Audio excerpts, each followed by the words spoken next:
Oh, sorry. Should I? Oh, yeah. Okay. We'll get to our caller. Yeah. We've got. I also thank you to our fantastic call screener, Kaitlyn Beyond. Really Yes, thank you, appreciate your Kaitlyn. help. We have got Cheryl. You're on with Ethan and Jenna. How are you doing? I am doing well. I just mentioned I get nervous in situations like this, so bear with me. Sure thing. Take your time. Yeah, and I missed the initial part of the show, so I don't know if I may cross ground that you've already crossed. Well, then all that we ask is that you hold on really quick, just so that you know, so that you're aware. All that we ask is that you don't name the specific drugs that you're referring to. If you can just use a filler word like medication or antidepressant or whatever it is that you're on without naming it. Okay. Yeah. Anyway, I am a senior. I'm a senior on disability. Okay. Because of depression, anxiety. And, through the years, we've tried this, we've tried any number of things, and nothing works. Mm-hmm. I mean, just nothing. And I was on a particular antidepressant that when I was trying to get off of it, I was getting like the brain zaps. It was just extremely uncomfortable. And, it's frustrating because, my life gets limited. Medication doesn't work. There may even be another couple of diagnoses in there, but I know that since I quit taking medication, new things have come out, but I can't find a prescriber in my area. Also, so I can't even pursue that. However, so you don't have access to medication? I'm sorry? You're saying you don't have any access? I have what my primary care can prescribe for me, but medication, psychiatric medication is not his niche. So, for somebody to maybe, well, hey, this has come out, let's try this. So, and, like I said, because of my insurance and on Medicare and all of that, it's really hard because there's nobody on my insurance in, 25 miles out. Are you, and I have a very, very personal question, and you do not have to answer it if you don't feel comfortable. Are you seeing a psychiatrist that you're discussing this with? That's what I was saying. I cannot find one right now. I did have one. I loved her. We were great, but she was no longer covered by my insurance. Okay. So I had to quit seeing her. And yeah, a lot of psychiatrists don't even take insurance. Yeah, and I'm on Social Security. There's only so much money to be used. Mm-hmm. And I've also looked into some of the newer treatments coming out, and some of that's a little scary too. Like I was looking at the ketamine and mushrooms, and it's like, yeah, that's maybe they say it works on people that regular medication doesn't, but trying to get in there. Well, I mean, there's still a lot of research on that, so I don't know if that's even necessarily out on the market. But even if it is, it would be in extremely micro doses. Right, and there is a clinic in my area, and they make you come in. You don't take it home to dose. You take it there. Okay. You spend a couple hours there, so they can make sure that how you're doing. But I know I'm starting to ramble. Excuse me, but it is really frustrating, and it was really rough because I was also in a religion that mental health was. Yeah, you don't go to a therapist. You come to the elders, of the religion kind of thing. so it's just been a whole long thing. And like I said, I'm in my 60s, so. But I listen to you guys, and it's like, yeah. So the pharmaceutical journey has been relatively new. What you say. Sorry, sometimes there's a delay in the phone, so sometimes we inadvertently talk over each other. Sorry, Jenna, please. No, I was just trying to ask. So you said you're in your 60s. You've been in a religion that has been preventing you from taking care of your mental health for so long. So is this? What I'm asking is this kind of a new pharmaceutical journey? Is that kind of a new thing for you, or has it been going along for a while now? And you're just no. Go ahead. No, the timing was 40 years ago. I got involved with this religion, and I stayed there for about 20 years. So I've been on this leg of the journey for about 20 years, and that's when the search for a medication and proper mental health care started.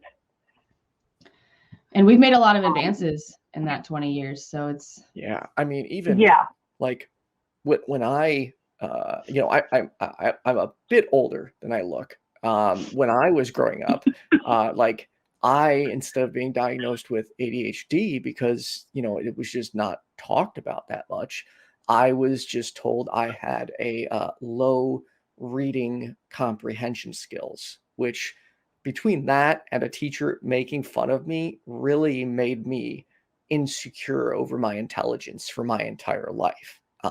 Which even now to this day, it's like those two things kind of caused a traumatic series of events where I just always feel inferior intellectually. But it was all because people didn't know, they weren't aware. Like ADHD just wasn't as common as it is today, or I don't know if common is the right word. We just didn't have enough information about this, know enough. And so unless you were like extreme, I guess there wasn't really a spectrum back then. Do you think that's more accurate to say? I think that sounds about right. But also, and to add to that, the autism as well. We hardly knew what autism even was, even that short of a time ago. And we're still learning about how it exhibits differently in different people. And so it's like, I can't imagine being, further along in my life than I am now, and having started with a less educated medical system. I can't imagine the damage that's already been done that now has to be undone before you can even start making progress. So, I'm not trying to make it sound worse. I'm trying to sympathize. I'm so sorry that you are where you are, because it is very, very complicated. Even if you've only tried a couple, even if, you only have one thing to be diagnosed with, it can exhibit like it's 15 and then you can start off completely wrong. It's a very, very complicated thing. And this is one of those biggest things that I try to remind myself of, having come out of religion, is the fact is that nobody knows everything. There is no godlike representative that can heal me. That, there is no one answer. There is no cure-all drug. It's all trial and error constantly. And who knows, as we get to know one drug works really well for certain things, who knows, the ozone layer may start burning off and that has some kind of negative effect on it. It's just like, I'm just so many things. So it's like you're angry at the situation, but what can you do? What are you going to do, Cheryl, if you don't mind me asking?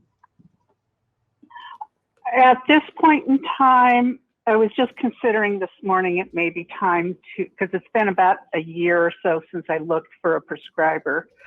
So it's like maybe it's time to look again. And now that I'm more used to telehealth, maybe it doesn't have to be somebody right near me. Right, you can do the virtual. Yeah, that's what. Yeah, virtual or telehealth. But in the meantime, my mental health file was so thick that when I filed for disability, I got it. I did not have to appeal. I think they looked at it and said, oh, yeah, she needs it.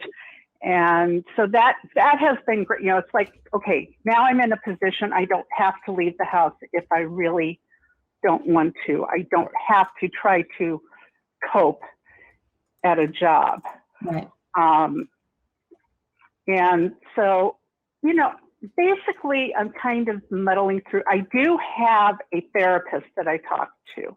Good. Good. And I, at one point in time, told him that I really have, at this moment, I have no expectation of getting better. But I told him, I said, but what my plan here is, I will come and unload, basically, and then you can take out the trash. He thought that was funny, that he was my garbage man. But you know, because I'm just trying to get through unless I can see something that just might bring light out, you know. So are you continuing the medication that you're on already and just not looking to change it at all? Or are you going to try to talk to your doctor and see if you can get off? I am thinking about changing. There is one that I'm on, and about all it does is it, you know, it keeps me from getting into the very, very depths, you know, the deepest depths. So it works? Out of there, which is beneficial, but, right. you know, beyond that, you know, I'm still just like, you know, what do I do? So I just, you know, and I've got a good friend that, you know, we check in with each other all the time. That's a great thing to have. Yeah, it is. Try to, you know, recommend to people is to give you an example. I about 2 weeks ago, I made a post on Facebook and was just very blunt, like my mental health is in the shitter. But I said, I'm one of the lucky ones. I have a support system in place. There are people who check on me all the time, and, you know, make sure I'm okay. So don't worry about me. Reach out to the people you don't hear from, you know, or you haven't seen a friend in a while. Just send them a message and check on them and seeing how they're doing. Let them know you're thinking of them, because little things like that really does make a huge difference in people's mental health. You know, I know, like, when I was at my darkest, like, when I had got a message, like, I still remember this. I hadn't really I was isolated from everyone. And when I got this message from someone I hadn't spoken to in a long time, just letting them know they were thinking about me, it made my week. I felt validated. I didn't feel so alone. It was just that little message that made a huge difference. So, you know, if you can find people that, you know, you have, how do I word this? That you can work hand in hand with to support each other's mental health, because it is important, and we should, when possible and safe for ourselves, try to be there for other people and support them in any way we can.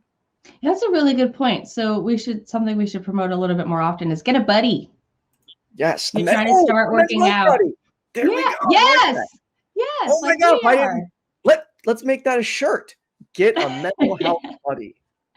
Well, that's the other thing is it's not even just for medication. You could, hey, I'm taking this new medication, you know, and I just really want somebody to be able to talk to you about it sometimes, you know, is that okay? Or, hey, I'm really looking forward to exercising and I need somebody to work out with, you know, somebody to hold me accountable. So somebody to go on walks with.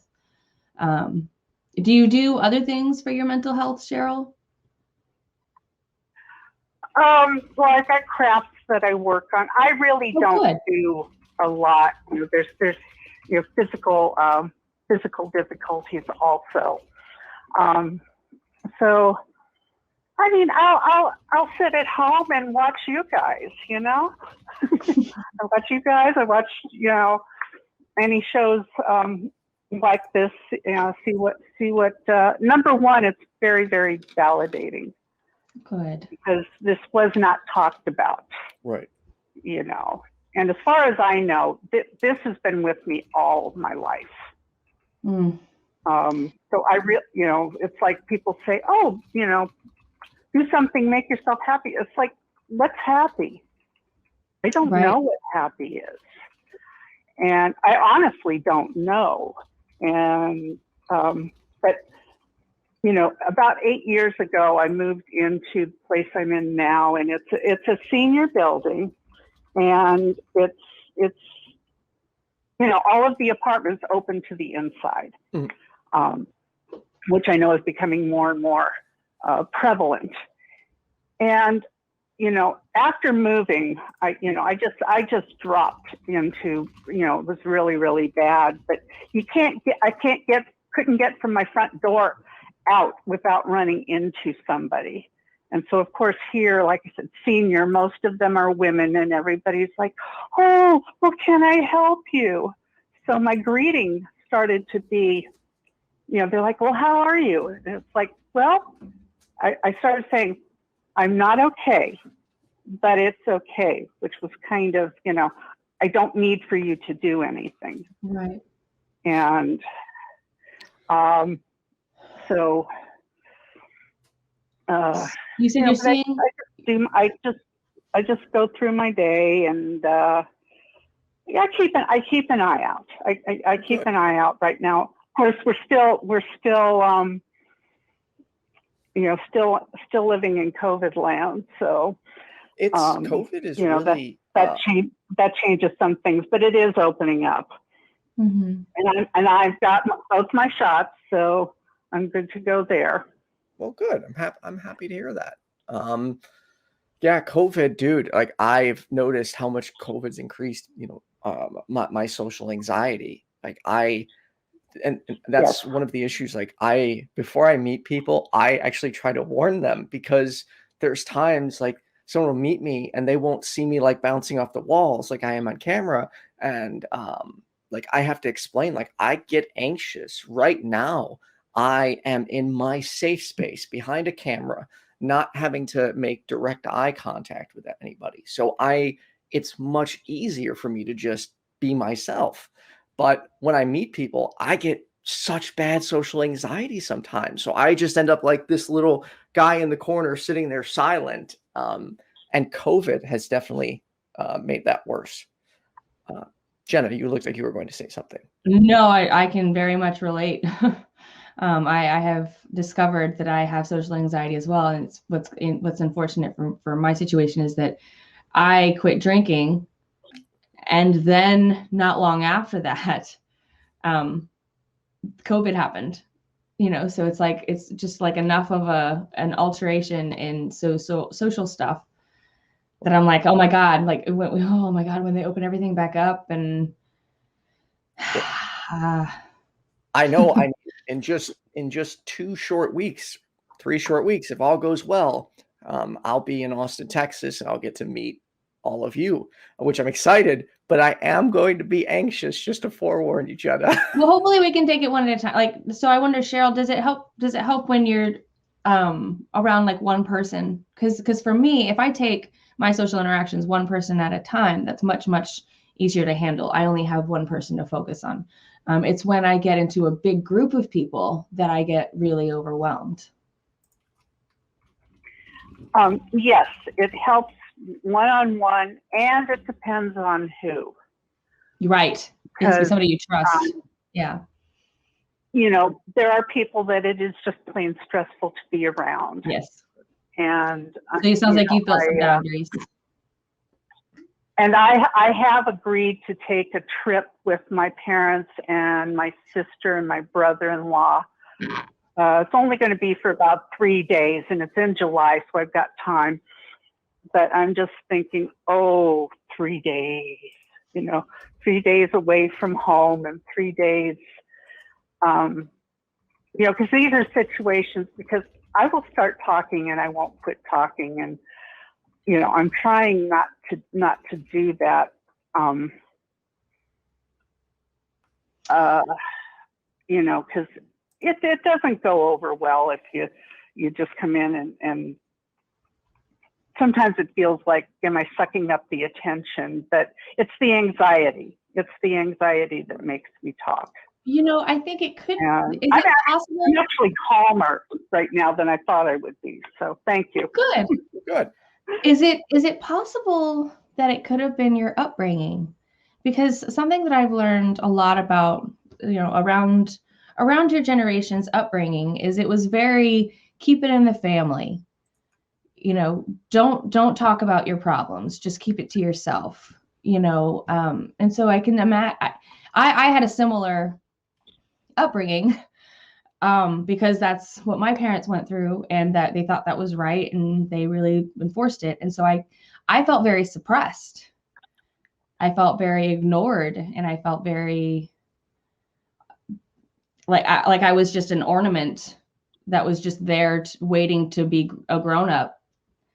I wonder if it's possible if maybe you just have a lot to get off of your chest. Like you, Jenna, I was raised Catholic. Mm. So I've got the recovering Catholic baggage. Yeah. And then there was a lot of alcoholism in the family, and so yes, like I said, this has been with me all of my life. And as far as the secrets, there were lots of secrets in the family, except I couldn't keep them. Yeah. So I was also in trouble for sharing the dirty laundry. I can relate to you so much. Oh man. I wonder, have you been working with your mental health provider? Like, I understand that you said that you're at a point where you do all the talking and kind of unload. I wonder if you have tried to see anybody who specializes in neurodivergence. I haven't. I've just I've recently started really thinking about that. Mm-hmm. Because as I look, like, I identify with the traits of the autistic spectrum. I identify with a lot of things, and about it on top of depression, anxiety. Of course, not knowing what's going on in your world leads to depression and anxiety. And I also did something before when I was seeing my psychiatrist. She gave me a DNA test or genetic testing that measured how your brain acted with medications. And she opted to go for more than just the mental health medications. Wait. Can you say that again? She gave you a test that did what? It was genetic testing, and what it does is it measures the brain, how the brain reacts to certain medications. In what way? Does it process them, number one? And serotonin, it didn't process.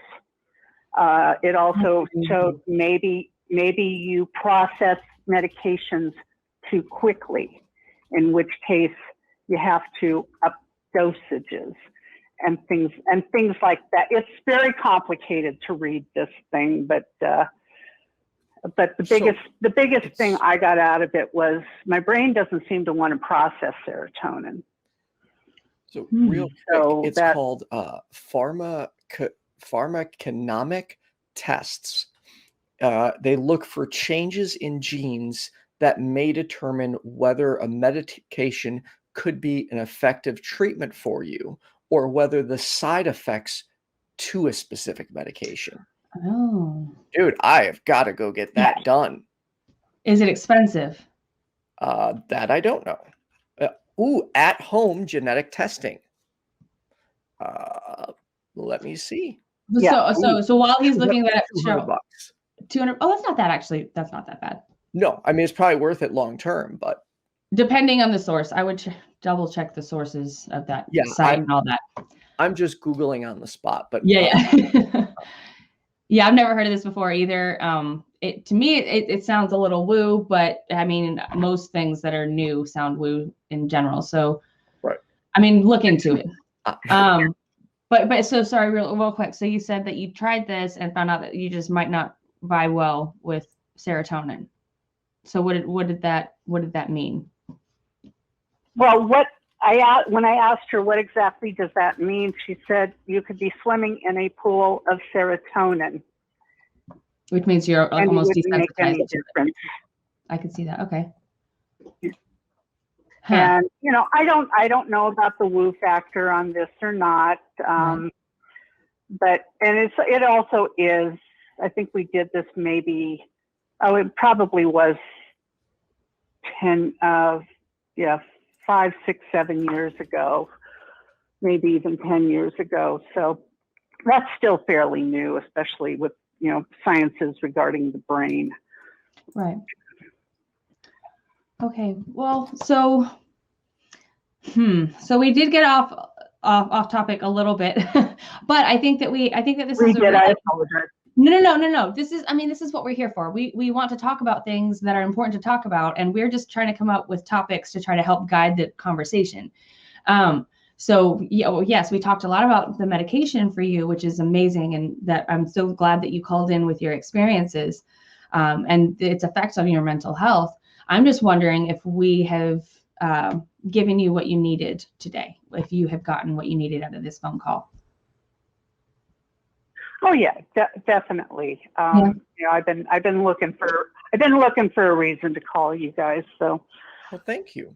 I'm glad you did. Appreciate you. Yeah, and appreciate you taking the time to not only watch but call in and share your experiences and stories, because that's why we're here. We're not, mental health professionals. We're not going to give advice. We're not going to diagnose. We're not going to diagnose. We're here to listen and then share from our own experiences, and hopefully, let people get some things off their chest and let them know that they're not alone, and there are others, who feel and may have similar struggles to them. So thank you. Please call us back and let us know if you find a therapist that does specialize in the neurodivergent, personality stuff. If you find anybody that does, and if you learn anything, let us know what you find out. I would be really curious to hear if you found anything out. And you said that was for looking for somebody for neurodivergence. Mm-hmm. So somebody who specializes in something like ADHD, autism, PTSD, BPD, just like what's another way you can put neurodivergent? I guess from my understanding of neurodivergency, it means I don't want to say problems, but your brain doesn't work like it normally should.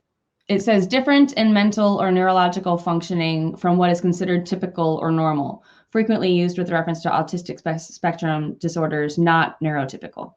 So basically, it's not deficient. It's not retarded. It's not meant. And the only reason I went that way is because I grew up with that being a very negative term. I've otherwise tried to train myself getting out of saying anything like that. Anyways, my point is that it's not meant to be a signifier of any kind of deficiency.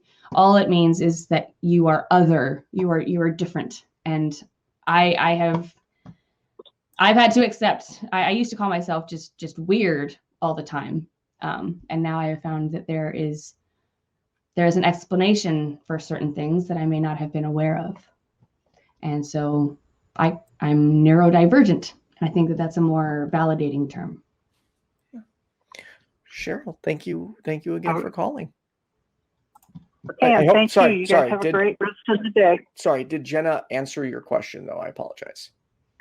Yes, she did. Yes, she did. And that was a avenue I hadn't really considered. So cool. So I'm not saying you are, but it's all worthwhile.